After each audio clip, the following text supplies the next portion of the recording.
ሃይማኖት የትኛው ነው የሚለውን እንደ ክርስትና ከመጽሐፍ ቅዱስ እንደ እስልምናው ደግሞ ከቁርአን ያለውን አንጻር እናያላችኋለን። አምላክ አላህ ሱብሓነሁ ወተዓላ በቁርአን ላይ ሲነግረን ጊዜ ራሱ እንደደነገገው ይህን ሃይማኖት ራሱ አምላክ እንደደነገገው ይነግረናል። በሰው አይደለም የተመሰረተው እስልምና። ሸረዐ ለኩም ሚነ ዲን ማ ወሳ ቢሂ ኑሐን ወለዚ አውሐይና ኢለይከ ወማ ወሰይና ቢሂ ኢብራሂም ወሙሳ ወዒሳ ይላል። እነሆ ይህን እስልምናን ሃይማኖት እኔ የደነገግኩላችሁ ይላል አምላክ ራሱ። አንደኛ ልናውቅ የሚገባው አምላክ ነው የደነገገው፣ ሰዎች አይደሉም። ከዚያ ለማን እንደደነገገውም ነገርን። ለእናንተ ደነገግኩት ካለ በኋላ ከዚህ በፊት ኖህን፣ አብርሃምን፣ ሙሴን፣ መሲሁን አዝዤባቸው የነበረውን ሃይማኖት እያለ ይናገራል። እነዚህ ሁሉ ነቢያት የታዘዙት በዚህ ነው። ኖህ የቱ ጋር እንደታዘዘ ገለጸ ካላቸው በሱራ ዩኑስ ላይ ራሱ ኖህ ሲናገር ምን አለ? ወኡሚርቱ አን አኩነ ሚነል ሙስሊሚን ይላል። እኔ ከሙስሊሞች እንደሆን ታዘዣለሁኝ ይላል። አብርሃም እስከተባለ አብርሃምንም ካዞታል ወይ? አው ኢዝ ቃለ ለሁ ረብሁ አስሊም ቃለ አስለምቱ ሊረቢል ዓለሚን። አብርሃምን ሙስሊም ሁን ብዬ ባናገርኩትም ጊዜ እነሆ ለአንተ ለዓለማቱ ጌታ ሙስሊም ሁኛለሁኝም አለ ይላል። ይሄንንም ህግ እስላምን ከእርሱ በኋላ ለመጡ ለልጆቹም ተናዘዛት ይላል። ቀጥሎ ምን አለ? ወሷ ቢሃ ኢብራሂሙ በኒህ ይላል። አብርሃምም ይችን ሃይማኖት ይችን ህግ ለልጆቹ አደራ ብሎ ተናዘዛቸው ይላል። ከልጆቹ ልጆች መካከል ማንኛው አንደኛ ማን ነው? ያዕቆብ ነው። እንደምናውቀው የአብርሃም ልጆች ያዕቆብ ታዲያ እምነቱ ምን ነበር? ምንስ አስተማረ? ምንስ ሰበከ? ልጆቹን ምን አደራ አለ ስንል ጊዜ ወያዕቆብ ያ በንየ ኢነላህ አስጠፋ ለኩም ዲነ ፈላ ተሙቱነ ኢላ ወአንቱም ሙስሊሙን ይላል። ያዕቆብም ለልጆቹ እንዲህ አላቸው፣ ልጆቼ ሆይ እነሆ አምላካችሁ አላህ አንድ ሃይማኖትን ኢስላምን ብቻ መርጦላችኋል። አደራ ልጆቼ ሙስሊሞች ሆናችሁ እንጂ እንዳትሞቱ አላቸው ይላል። ታዲያ ልጆቹስ በዚህ ላይ ጸኑ ወይ? አዎ። ልጆቹ ራሳቸውም ሲናገሩ ምን አሉ? አም ኩንቱም ሹሃዳአ ኢዝ ሐደረ ያዕቁብ አልመውት ኢዝ ቃለ ሊበኒህ ማ ተዕቡዱነ ሚን ባዕዲ ቃሉ ነዕቡዱ ኢላሀከ ወኢላሀ አባኢከ ኢብራሂመ ወኢስማዒለ ወኢስሐቀ ኢላሀን ዋሒደን ወነሕኑ ለሁ ሙስሊሙን አሉ። እኛ ቃል በቃል ያዕቆብ ልጆች እኛ ለዚያ ለዓለማቱ ጌታ ታዛዦች ሙስሊሞች ነን አሉ ይላል። ከያዕቆብ ልጆች መካከል ማን የተመረጠለት? ዮሴፍ። ዮሴፍ ሙስሊምነትን ተናግሯል ወይ? አዎ ተናግሯል። የዮሴፍ ምዕራፍ የሚል ራሱን የቻለ ምዕራፍ አለ በቁጥር ላይ። እዛ ምዕራፍ ላይ ምን ይላል? ረቢ ቀድ አተይተኒ ሚነል ሙልኪ ወዐለምተኒ ሚን ተእዊሊል አሐዲስ ፋጢረ ሰማዋት ወልአርድ አንተ ወልይ ፊ ዱንያ ወልአኺራ ተወፈኒ ሙስሊመን ወአልሒቅኒ ቢሷሊሒን። ዮሴፍ ቃል በቃል ምን ይላል? አደራ አምላክ አላህ ሙስሊም አድርገህ ግደለኝ ይላል። ሙሴስ ሙስሊም ነበር ወይ?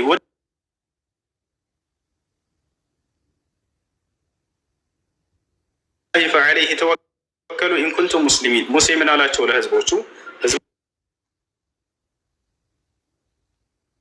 ህዝቦቼ ሆይ ሙስሊሞች እንደሆናችሁ በአንድ አላህ የምታምኑ እንደሆናችሁ በእርሱ በአላህ ላይ ብቻ ተመኩ አላቸው ይላል። ምን አሉ ህዝቦቹ? ፈቃሉ ዐለላሂ ተወከልና እኛስ የምናመልከው ሚነል ቀውሚል ካፊሪን። ሌላ ቦታ ላይ ህዝቦች ራሳቸው ሙስሊሞች እንደሆኑ ሲናገሩ ምን አሉ? ረበና አፍሪግ ዐለይና ሶብረን ወተወፈና ሙስሊሚን። ሙስሊሞች አድርገህ ግደለን እያሉ ተማጸኑ ነው ይላል። ሎጥ ሙስሊም ነበር። ፈማ ወጀድና ፊሃ ገይረ በይቲን ሚነል ሙስሊሚን። ከዛሊክ ልክ እንዲሁ ሰለሞን ሙስሊም ነበር። ኢነሁ ሚን ሱለይማን ወኢነሁ ቢስሚላሂ ረሕማን ረሒም አላ ተዕሉ ዐለይሂ ወእቱኒ ሙስሊሚን። እና ይህ ነው ይህ ስናይ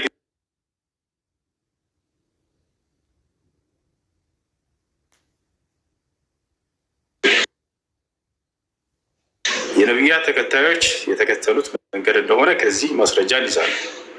እንደ ክርስትና መጽሐፍ ቅዱስ ላይ ስንሄድ ግን እግዚአብሔር የትኛውን ቦታ ላይ ክርስቲያን ሆኑ ብላ ያዘዘበት ቦታ የለም። አንድ የሚል ካለ ክርስቲያን መናገር ይችላል። ወይንም ደግሞ ነቢያቶች ህዝቦቻቸውን ክርስቲያን ሆኑ ወይንም ክርስቲያንን ብለው የተናገሩበት ወይንም አንድ የመጽሐፍ ቅዱስ ጸሐፊ አንድ ነቢይ ጠቅሶ ይሄ ነቢይ ክርስቲያን ነበር ብሎ የተናገረበት እነዚህ ሁሉ በጠቀስኩላችሁ መሰረት ቁርአን ላይ መልሳላችሁ። አምላክ ራሱ እንደደነገገው ተናግሯል። ነቢያቶች ራሳቸው ሙስሊሞች መሆናቸውን ተናግረዋል። ነቢያቶች ህዝቦቻቸውን ወደ እስልምና እንደተጣሩ ተናግረዋል። ቦታቸዋል አይደለ? ይህ ነው የአምላክ ራሱ ስለ እነርሱ ሲነግረን ጊዜ አብርሃም ቀጥታ ቃል በቃል አብርሃም ሙስሊም ነበር የሚል ቃል በቃል እናገኛለን። ማ ካነ ኢብራሂሙ የሁድየን ወላ ነስራንየን ወላኪን ካነ ሐኒፈን ሙስሊማ ይላል። ወለም የኩን ሚነል ሙሽሪኪን። አብርሃም ግን ሙስሊም ነበረ ይላል ቃል በቃል። አንድ መጽሐፍ ቅዱስ ላይ እንዲህ አይነት አለው የለም። አንድ ነብይ ጠቅሶ ወይ አምላክ ወይም ነብያት ወይም አንድ የመጽሐፍ ቅዱስ ጸሐፊ አከሌ ነብይ ሙስሊም ነው የሚል አታገኙም። ዋና ክርስቲያን ነው የሚል አታገኙም። እና ይህን ይመስላል ምስኩን። እሺ ሱሱሌ በጣም አመሰግናለሁ። በዚሁ በተያያዘ ላለሟሸት ሸሃዳ መቀበል እፈልጋለሁ፣ ግን ውስጤንም ከሚረብሹት መጀመሪያ ላይ አንድ ሶስት ጥያቄ እሺ ጥያቄ እሺ ሌላው እንዳነበብኩት እኔ ባለሁበት የኦርቶዶክስ እምነት እናታችን ቅድስት ድንግል ማርያም የኢየሱስ ክርስቶስ እናት ትባላለች። ኢየሱስ ክርስቶስን በድንግልና የመውለድ ሀቅ ማንንም የማያሻማ ቢሆንም ካጠፎ ይቅርታና የእኔ ጥያቄ ፈጣሪ በፍጡሩ የመፈጠሩ ሚስጥር ምክንያት ምን ይሆን ነው። ይህን በእርግጥ አንተን መጠየቅ ያሳፍራል፣ ይቅርታ።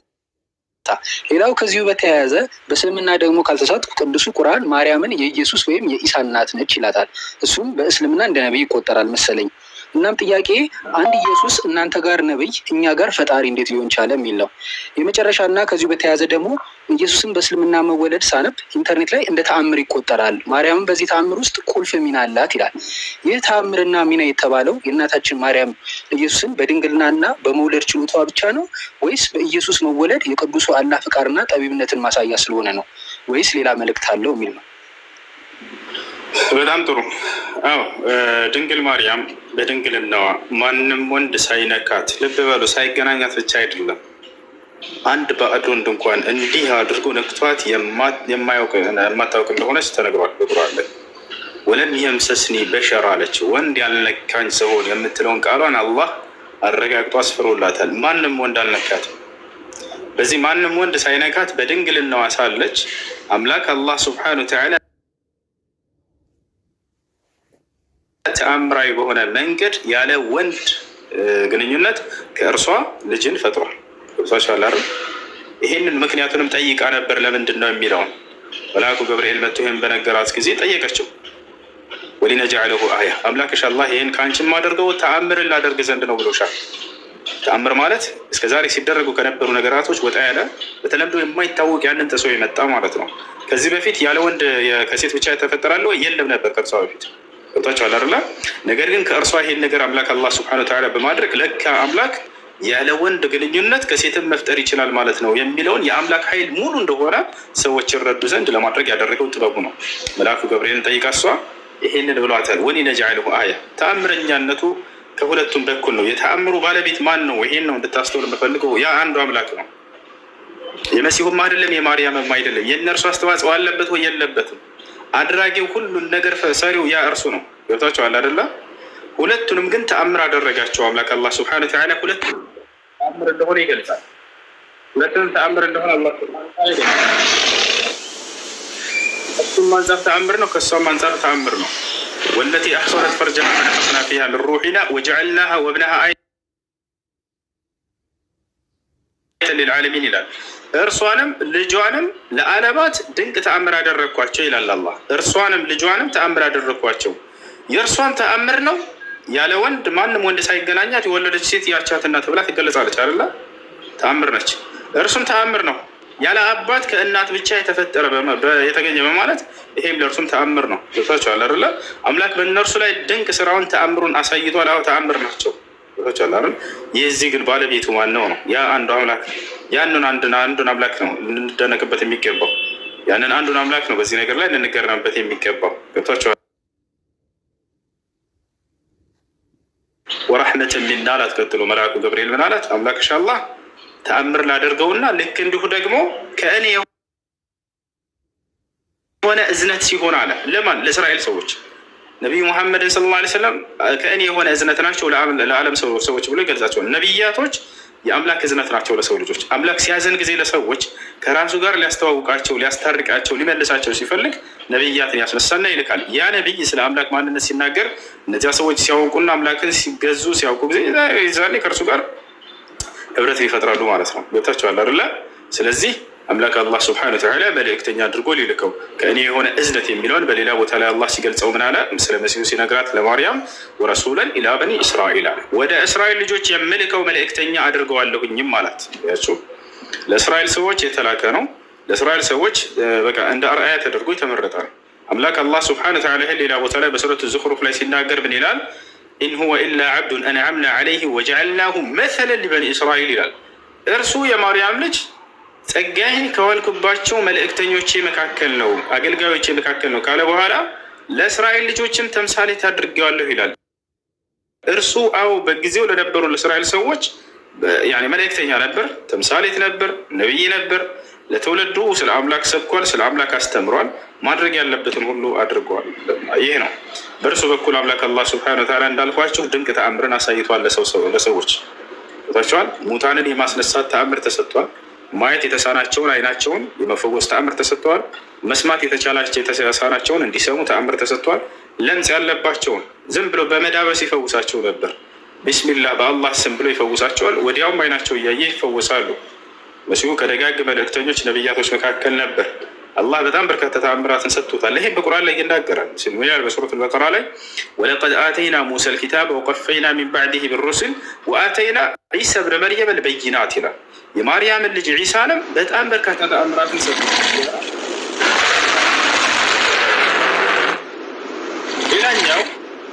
ሌላኛው ምንድን ነው?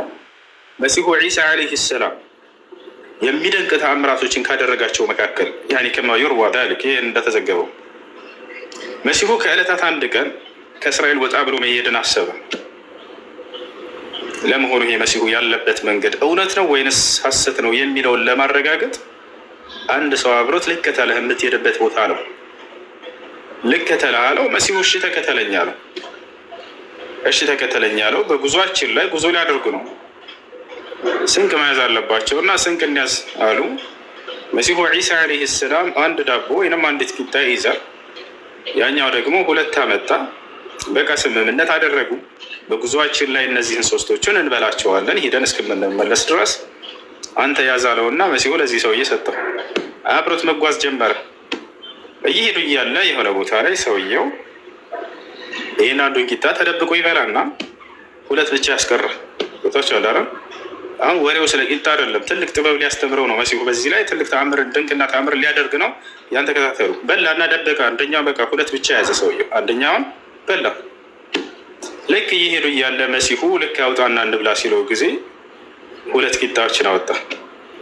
መሲሁ ጠየቀው ሰውየውን፣ አንደኛው ቂጣ የት ሄዳ ነው? አይ እኔ አላውቅም አለ። ንገረኝ የት ነው ያደረግከው? የለም በቃ እኔ አላውቅም ብሎ ካደ። አንከረ ዛሊክ አስተባበለ፣ ካደ። ከዚያ አሻለው እና ጉዟቸውን ቀጠሉ መሲሁ ጋር። በቃ አንተ እንደዚህ ነህ በስተተለየኝ ምናምን ቀጥል አላለውም መሲሁ ዒሳ ዓለይሂ ሰላም። እሺ እንሂድ አለው። ጉዟቸውን ቀጠሉ።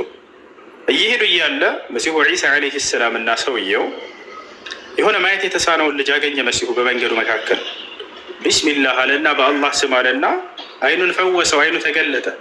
ይህ አይሁድ በጣም ተደነቀ። እንዴ ማየት የማይችልን ልጅ አይኔ እያየ እዚሁ አይኑን ገለጽክለት አለው። ምንኛ የሚደንቅ ተአምርና ስራ ነው ብሎ ተናገረ። መሲሁ ምን አለው? የዚህን ልጅ አይን በመለሰ በአምላኬ በአላህ ስም ጠይቀሃለሁኝ ያችን ቂጣ ማን የበላት አለው። ቻል አይ እኔ አልበላሁም አልወሰድኩም ብሎ አሁንም ሸመጠጠ።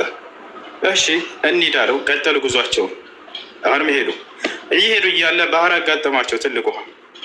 መሲሁ ዒሳ ዓለይሂ ሰላም ጋር ሰውየው አብረው ናቸው። ይህን ባህር እንዴት ልናልፍ ነው አንተ መሲሁ አለው። ሰውየው ምን አለ? ማነው ዒሳ ዓለይሂ ሰላም ምን አሉት? እኔ በአላህ ስም ወይንም ቢስሚላህ ብዬ ውሃውን እረግጣለሁኝ እርሱም መሬት ይሆንልናል አለው። ገና ነገረው ወደፊት የሚሆነው። ይህንም ተአምር አድርጓል መሲሁ። በባህር ላይ የመሄድን ተአምር ተሰጥቶ ነበረ።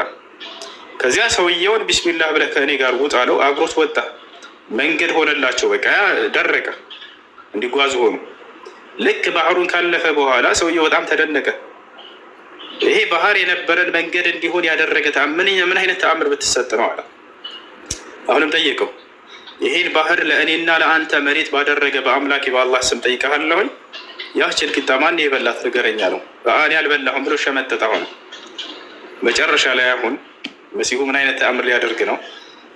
አሁንም እየሄዱ እያለ በመንገዳቸው ላይ መሲሁ ዒሳ ዓለይሂ ሰላም 3 ድንጋዮችን አነሳ። እነዚህንም ድንጋዮች ወዲያው ዱዓ ያደረገ አላህ ሱብሓነሁ ወተዓላ ወደ ወርቅ ቀየረለት።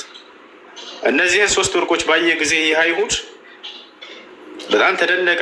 እንደ ድንጋይ የነበረ ነገር ወደ ወርቅ ተቀየረ። አሁን መሲሁ ተመልከቱ ጥበቡን። ዒሳ በጣም ጥበብን የተቸረ ነቢይ ነው። አላህ በቁርአን ላይ ጥበብንም አስተምረዋለሁ ልጅሽን ብሎ ቃል ገብቶላታል። ወዩዓሊሙሁል ኪታበ ወልሒክመተ ተብሏል። ጥበብን ይሰጠዋል ልጅሽንም ተብሎላታል። የዒሳን ጥበብ ተመልከተዋል። ምን አደረገ?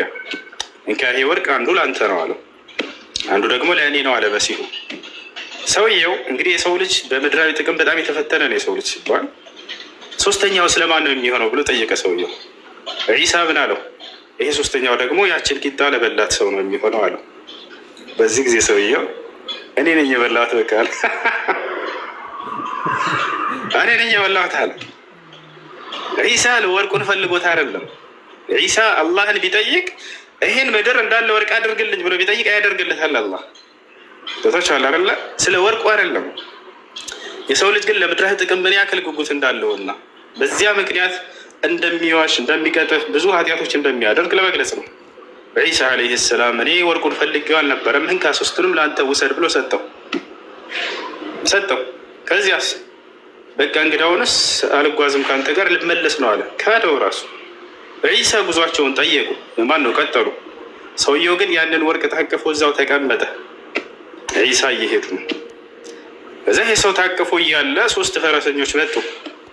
እነዚህ 3 ፈረስ እየጋለቡ የሚመጡ ሰዎች ወርቅ ታቅፎ አዩት። ይሄን ሰው እንዴ ለምን ይሄን ወርቅ እኛ እንቀማውም? ይሄን ሰው ገድለ ነው ተባባሉ።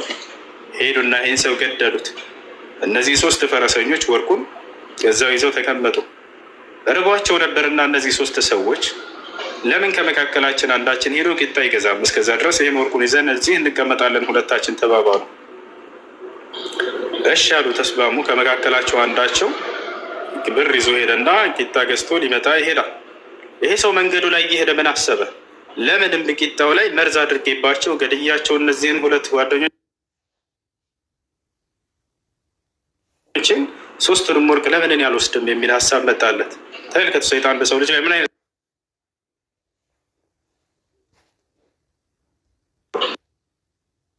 ሁላቸውም በዚህ ላይ አሰቡ። ልክ ሰውየው ቂጣውን ገዝቶ ሲመጣ መርዝ አድርጎላቸው ይዞ መጣ። ልክ ያንን ሊሰጣቸው ሲያስቀምጥላቸው ገደሉት። እሱ በቃ ተከፋፈልናት ብለው በደስታ ሲጓርቁ ያንን ቂጣ አንስተው ሲበሉ ጓደኛቸውን ገደሉት። እነሱም መርዙን በልተው እዚያው ሞቱ። 3 4 ሬሳ ዒሳ ትቶት የሄደው ሰው ገድለውታል። እነዚህ 3 ሰዎች ደግሞ ተገዳድለዋል። ወርቁ ተቀምጧል። መሲሁ ጉዟቸውን ጨርሰው ልክ ሲመለሱ ይሄን ነገር አገኙ። በጣም ደነገጡ። ጓደኛው ሙቷል፣ እዛ ብሎ የተከተለው 3ቱም ሰዎች ሙተዋል። ወርቁ ግን ተቀምጧል። ማንም አልነካም። ፈአውሐ አላሁ ኢላ ዒሳ አላህ ወደ ዒሳ የተከሰተውን ክስተት ነገረው፣ ተረከለት። ዒሳ ሆይ እዛ በኋላ እነዚህ አንተ ከሄድክ በኋላ እንዲህ ሆኗል ብሎ ልክ አሁን የነገርኳቸውን ታሪክ ሲነግረው ሀከዛ ተፍዐሉ ዱንያ ቢአስሓቢሃ ብለው ዒሳ ተናግረው ጥለውት ሄዱ። የዚች ዓለም ጸጋ የዚች ዓለም ብልጭልጭ ጸጋ በባለቤቶቿ በወዳጆቿ ላይ ልክ እንዲህ ታደርጋለች ብሎ ተናግሮ ሄደ። ታገዳድላቸዋለች። ገብቷቸዋል አይደል? ይህ ነው እና መሲሁ ዒሳ ዓለይሂ ሰላም በጣም ድንቅና ተአምራቶችን ተሰጥተዋል። ይህ ሁሉ ግን አምላክ በእርሱ በኩል ያደረገው ተአምር ነው። ገብቷቸዋል አይደል? አምላክ በነቢያት በኩል በርካታ ተአምርን ሲያደርግ ቆይቷል። በመሲሁም በኩል አደረገ። በሙሴ በኩል ባህርን የከፈለው ማን ነው? ያ አንዱ አምላክ ነው። ሙሴ ለመሆኑ በትሩ መጥቶ መክፈል ይችላል ወይ? አይችልም በፍጹም። ገብቷቸዋል አይደል? በትሩ አትከፍልም። ሙሴ መክፈል አይችልም። ማን ይሄን የሚያደርገው? አላህ ነው። አላህ ሲናገር ምን አለ? ወአውሐይና ኢላ ሙሳ አን ይድሪብ ቢዐሳከ አልበሕረ አለ። ወደ ሙሴም ትእዛዜን አስተላለፍኩኝ፣ በያዝካት በትር ውሃውን ልታው ይከፈላልም አልኩት አለ። ፈንፈለቀ ፈካነ ኩሉ ፍርቅን ከጡድ ልዓዚም ይላል። በመታውም ጊዜ በበትሩ ለ2 ተከፈለ፣ 2 ጋራ ሆኖ ደርቆም ቀረ አለ። ከዚህ ተራራ ወደ ማሁሉ ተከፈተላቸው ሄዱ። አምላክ በነቢያት በኩል ተአምርን ያደርጋል። አብርሃምን እሳት እንዳታቃጥል ያዘዛት ማን ነው? አላህ ራሱ ምን አለ? ቁልና ያ ናሩ ኩኒ በርደን ወሰላመን አላ ኢብራሂም አለ። ኢብራሂምን ወደ እሳት በወረወሩት ጊዜ እሳትን እኔ ነኝ ያዘዝኳት ይላል። አንቺ እሳት ሆይ ለአብርሃም ሰላም ሁኝለት፣ ቀዝቃዛም ሁኝለት እንዳትጎጂ ብዬ አዘዝኳት አለ። እና ይህ ነው የሆነው ነገር። በነቢያት በኩል አምላክ ድንቅና ተአምርን ያደርጋል። በመሲሁም በኩል እንዳደረገው ሁሉ ይህ የመልእክተኛነታቸው የእውነተኛነታቸው ማረጋገጫ እንጂ የአምላክነት ማረጋገጫ አይደለም። ወደዚህ መንገድ ነው የምንጠራቸው፣ ወደዚህ መንገድ ነው የምንሰብካቸው። ልጆች እዚህ አዛሌን ነው ካላችሁ ቀጥሉ። ባረክ አላህ እውነት ተናገረ። አመሰግናለሁ። እሺ ምስጉን ሌላ ጥያቄ አለ? ጨርሱ። አለኝ ሌላ ጥያቄ። ሌላኛው ጥያቄ በእስልምና እምነት መሰረት ስማቸው ክብር ይግባውና አለይሁ ሰላም ነብዩ ኢብራሂም ከልጃቸው እስማኤል አለይሂ ሰላም ጋር እንደገነቡት የሚታመነው በሳውዲ አረቢያ መካ ከተማ የሚገኘውን ካዕባን ሙስሊሞች ያመልኩታል የሚባለው ምን ያህል እውነት ነው? በእስልምና አስተምሮና ህይወት ላይ ይህ ቅዱስ ካዕባ ለአጠቃቀም ይቅርታና በምን መንገድ ነው ምን በመሆን የሚያገለግለው? በጣም ጥሩ። መካ ላይ የሚገኘውን ካዕባ የሰሩት አብርሃም ናቸው ከልጁ ከኢስማኤል ጋር አላህ ራሱ ቃል ኪዳን እንደያዘባቸው ለዚህ ስራ ይገልጻል። ሲናገር ምን አለ? ወዐሂድና ኢላ ኢብራሂመ ወኢስማዒል አን ጠሂራ በይቲየ ሊጣኢፊነ ወልቃኢሚነ ወሩክዕ ሱጁድ ይላል። ወደ አብርሃምና ወደ ልጁ ወደ ኢስማኤልም ቃል ኪዳንን ያዝኩኛል አምላክ አላህ። ሄዳችሁ በዚያ በመካ ምድር ላይ ቤቴን ስሩ። የአምላክ ቤተ አምልኮ፣ እነዚህ አምልኮ የሚፈጸምባቸው የአምላክ ቤቶች ይባላሉ። ታላርና ከመስጅዶች መካከል አንድ መስጅድ ነው፣ መስጅድ አልሐራም ይባላል። አላህ በቁርአን ላይ ሲጠቅሰው ሱብሓነ ለዚ አስራ ቢዐብዲሂ ለይለን ሚነል መስጅዲል ሐራም እያለ መስጅድ አልሐራም እያለ ይጠቅሰዋል። እና የአምላክ ትእዛዝ የነቢያት ተግባር ነው። እሱም አምላክ ራሱ አዞ ነቢያቶች የሰሩት ናቸው። አብርሃምና እስማኤል እንደሰሩት ማስረጃ አለው። ወኢዝ የርፈዑ ኢብራሂሙ ልቀዋዒደ ሚነል በይቲ ወእስማዒል ይላል። አብርሃምና ልጁ እስማኤልም የቤቱን መሰረት አንስተው በሰሩ ጊዜ እያለ ይናገራል። ለምን ዓላማ ነው ወደሚለው ስንመጣ ጊዜ ለሁለት ዓላማ ነው ባጭሩ። አንደኛ የሶላት አቅጣጫ ይሆን ዘንድ ሰዎች ወደ ተዘበራረቀ ቦታ ዙረው እንዳይሰግዱ አንድ አቅጣጫ ዙረው እንዲሰግዱ የተገነባ የሆነ ቤተ አምልኮ ቦታቸዋል። ሁለተኛ የሐጅ ስነ ስርዓት መፈጸሚያ ነው። አምስተኛ የሆነውን የእስልምና መሰረት ሐጅ የሚባለውን ሰዎች አንድ ቦታ ሄደው እንዲፈጽሙ የተደረገበት ነው። አብርሃም ታዲያ ሐጅ አድርጓል ወይ ታዟል ወይ ከተባለ አዎ፣ ወዲያው ሰርቶ እንደጨረሰ አላህ ምን አለው? ወአዚን ፊናስ ቢልሐጅ። አሁን ደግሞ አብርሃም ሰዎች ሁሉ ወደዚህ መጥተው ሐጅ እንዳደርጉ እዘዝ ብሎ ተናገሩ። ስለዚህ የአምላክ ትእዛዝ የነቢያቶች ተግባር፣ ነቢያቶች የፈጸሙት ነው ሐጅ የሚባለው።